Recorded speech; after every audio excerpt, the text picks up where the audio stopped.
up, my fellow nerds? Please subscribe, give it a thumbs up, recommend this podcast to anybody who wants to know. Once again, we are down to man. Have fun, Sleepy, with the dogs. Today, DC made a big announcement.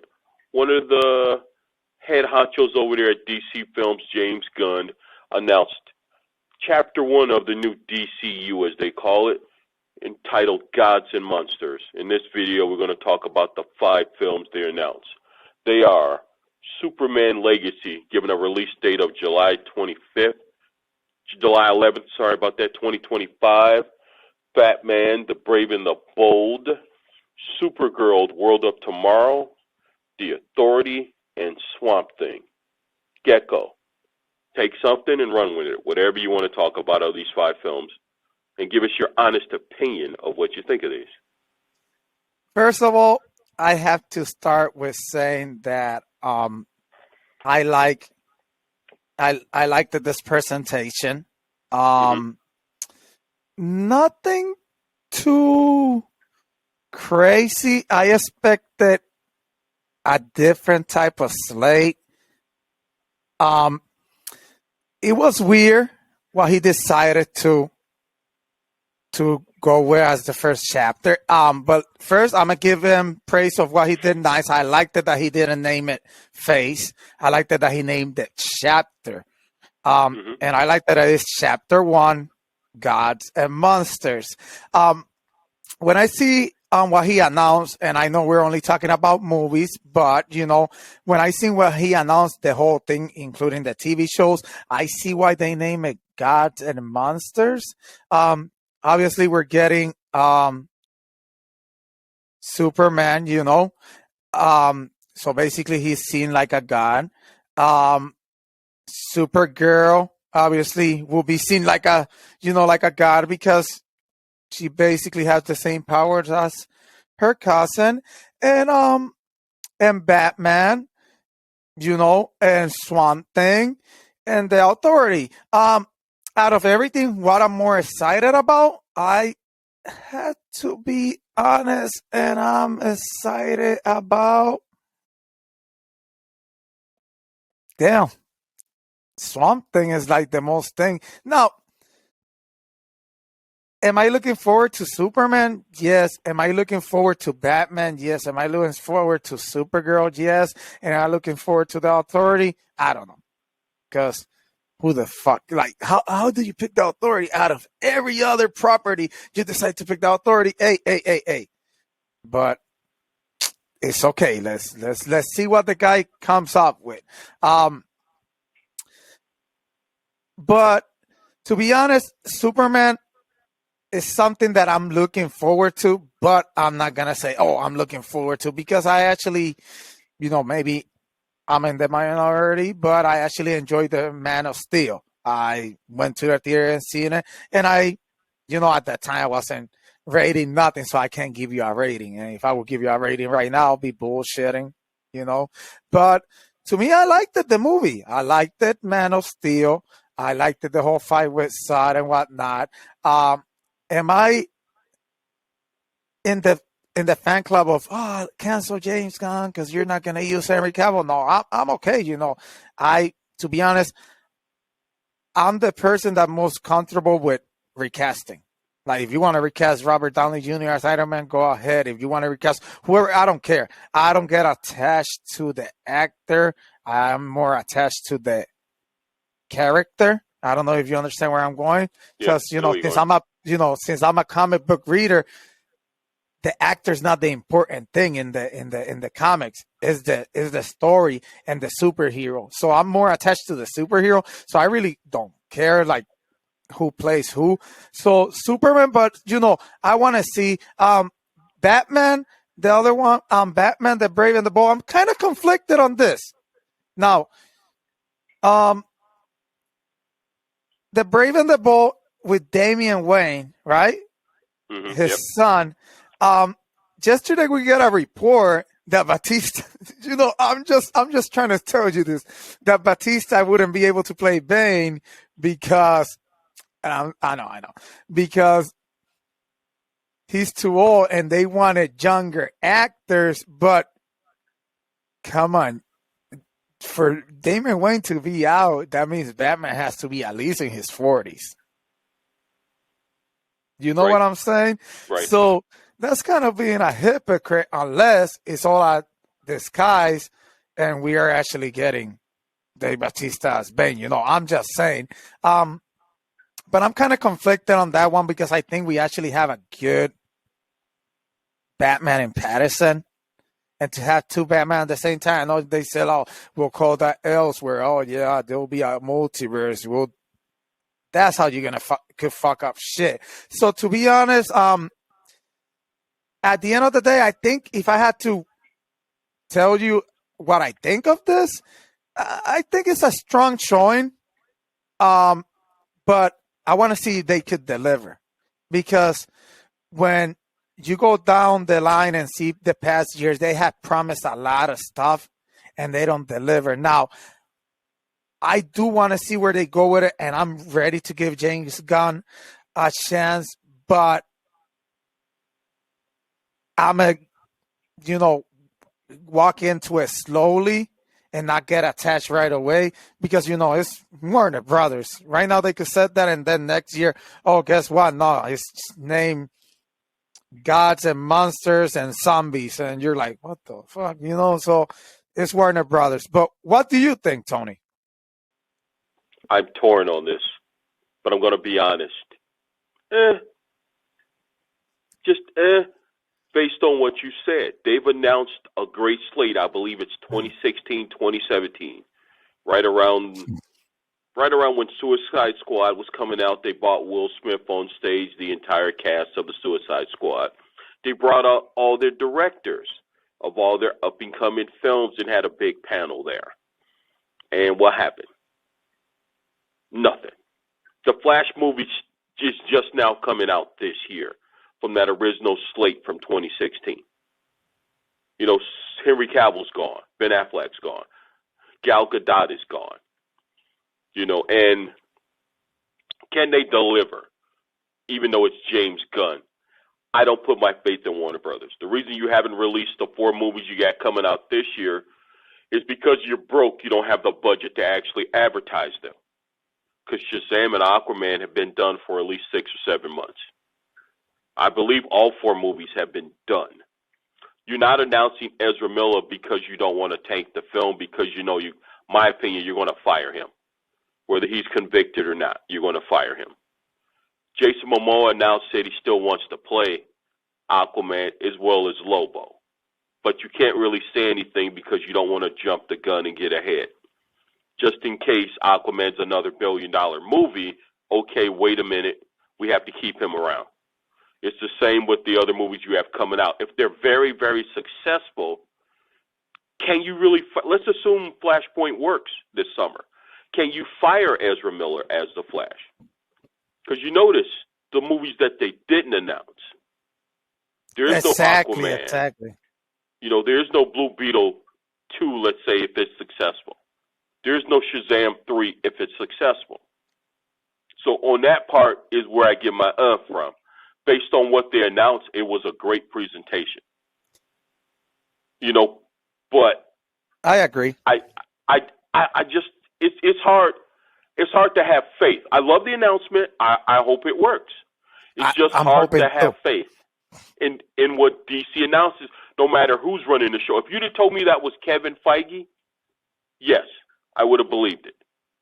Do we remember James Gunn, let's be honest, has only really had 3 successful mainstream movies, because I think the pandemic hurt his version of the Suicide Squad, but it was still a good movie.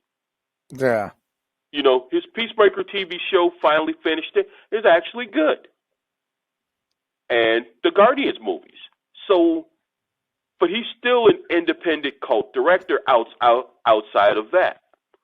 I still say you should have backed up a bunch of Brinks trucks to Kevin Feige's house and let him jump ship. If Kevin Feige had been there and announced it, I would have been all on board. If Jon Favreau, they should have went to him. The guy who basically saved Star Wars, I would have been all on board. This one, I have my doubts, but I'm going to go in this with an open mind. Based on what they announced, I tend to agree with you. Swamp Thing impresses me more. The Batman Damian Wayne thing, it's great in animated version. I know. And that Superman is based on that Man of Tomorrow comic book, which I saw the animated movie. That was a great animated movie, but that was 90 minutes. Can they do that to the big screen? They've been trying since 1978 to do an actual great Superman movie. I like the first one by Richard Donner back in the 70s. He got fired from the second one, and it's been downhill ever since. I liked Man of Steel. I didn't love it, but to me, Man of Steel should have been their Iron Man, where they launched their universe, and instead they tried to jump ahead 4 or 5 years and bring in all this stuff and sort of single-handedly destroyed their universe. They should have went with like a Man of Steel 2 instead of pitting them against Batman, because then you give the character more time to breathe. So with this slate that he announced, I'm hoping he's going to let this character breathe, because it's true what you said. I think Man of Steel should have been their Iron Man. Then don't jump right away. Go slowly and go with Man of Steel 2. Right. And then you go ahead and you go down with Batman versus Superman as the third one. Right. Or Man of Steel 3. Yeah, it's like Night Rises or whatever. I don't know, but they should have done it an arc instead of jumping. You should have gave Ben Affleck a solo Batman movie instead of doing that Batman versus Superman. Give him a solo Batman movie. Because, hey, you could say whatever you want, but a lot of people praise Ben Affleck as Batman. And, when I seen it, I think he did a good job as Batman. He wasn't, he wasn't given enough time. Yeah, and we had worse Batmans. Yeah. Let's be honest. So, oh yeah.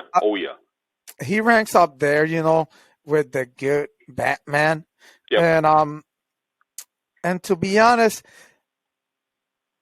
like you said, I'm conflicted. I want to love this. I want to like this really hard, but since they have promised a lot and then they have failed us, I need to hear more. I need to see more before I really jump in. I want to know who's the actor that's playing Superman. Because if you're announcing that movie is releasing July 11, 2025, that means that by this year's Comic-Con, we should have the actor that's playing Superman, the director, because he already said he's already penning. No, I think he's going to direct. I think so, too. I think so. He just didn't want to jump the gun and be like, hey, I'm going to redirect this shit. Yeah. I seen people in the online saying that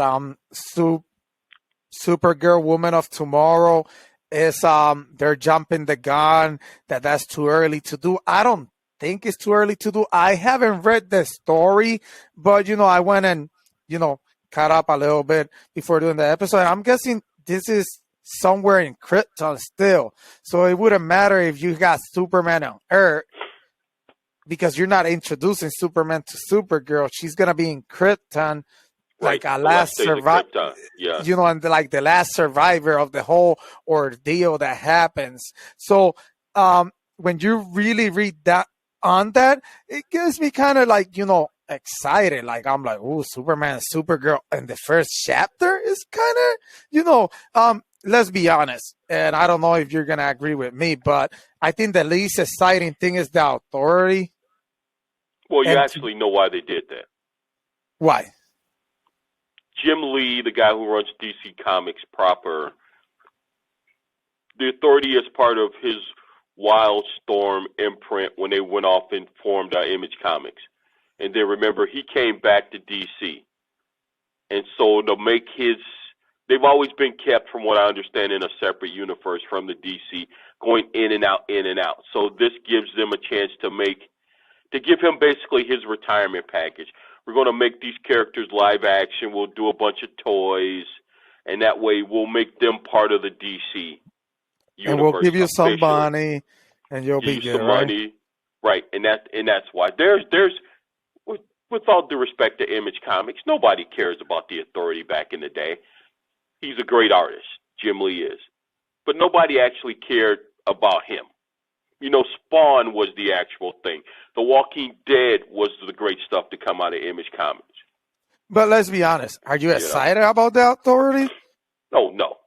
To be honest, No. and this is just my opinion. I know we're not going to talk about that right now, but me personally, I would have made the Authority a TV show and either done the Booster Goal or the Lanterns TV show into a movie. Just saying. But I think for sure the Lanterns should have been a movie. yeah, that's what I'm saying. So The Authority, I agree 100%. and the Authority should have been a TV show. But hey, that's just my opinion. We got to see where they're going with it. And like I said, Swamp Thing, I want to see that because, I want to see that because he said that it's going to be a horror story. So, and James Gunn is known for horror. Exactly. So I want to see that. See, that's what I'm telling you. I want to see, and the fact that you name it Gods and Monsters kind of got me excited. Excited. Probably like we're not seeing the full picture, but probably the villains are going to be monsters in some of the stories. Like Swamp Thing is a monster. Right. If I'm correct, Creature Commandos is monsters. Save that. That's a TV show. But I'm just saying. So a lot of the villains could be monster based too. I expect like the Supergirl villain to be monster, since they're in outer space. But like I said, it's pretty exciting. I want to be, like I said, I'm optimistic. I believe in James Gunn, and I'm excited for it.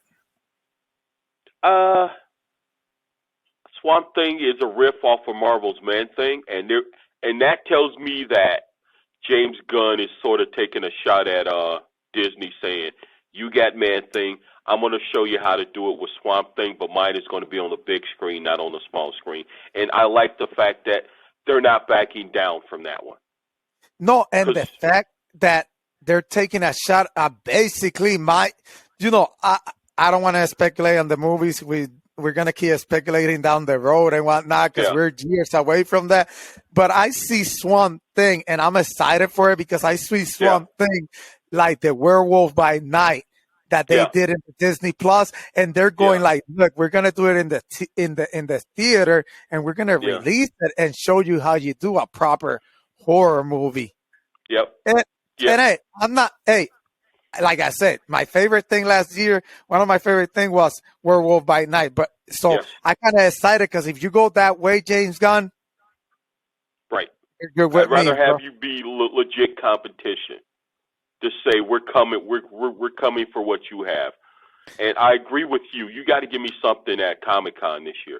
This was a nice first step, but you have to now wow me at Comic-Con with some announcements on cast.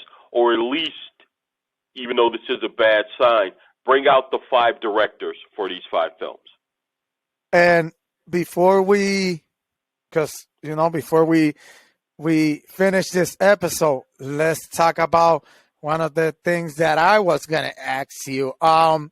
So the first movie in James Gunn's universe comes out July 11, 2025. There's a lot of heavy hitters that year. What do you think? If this fails, it's a wrap.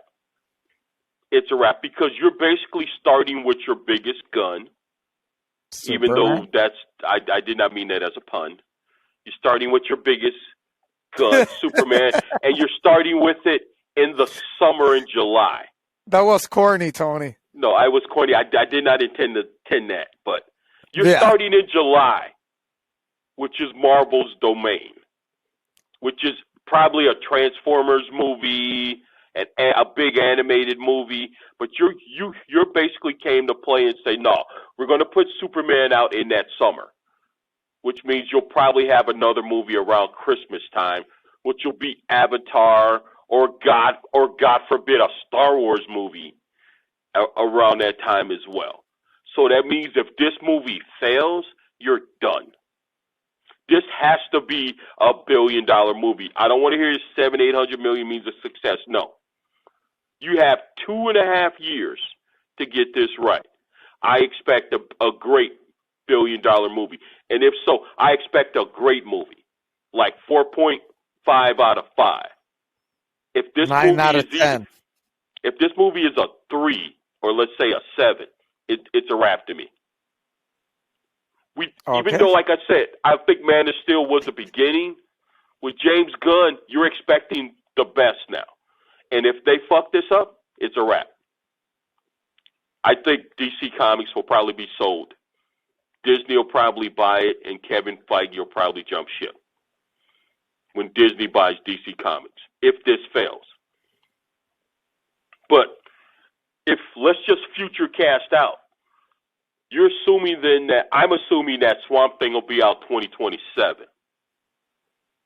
So because I don't think they can do 3-4 movies a year. I could be wrong, but I don't think they're going to be ready by then to do 2 or 3 movies a year. And then I got a question for you now. Whatever happened to James Gunn in that $300 million contract, and him and Ta-Nehisi Coates were working on their version of Superman, starring Michael B. Jordan, the son of Zor-El. What did he do with all that money they gave him? Who? Remember J.J. Abrams? Oh yeah. Where have you been the last 3 or 4 years? When you basically stole all that money from Warner Brothers, you haven't produced one damn thing outside of the Rise of Skywalker. Think about that is true. I don't know. That's money they lost, bro. And so you gave him a bunch of money. Are we really supposed to think you gave James Gunn controlling a bunch of money that he can do the same thing? I don't know. So let's just leave it there. Yeah. Deuces, nerds.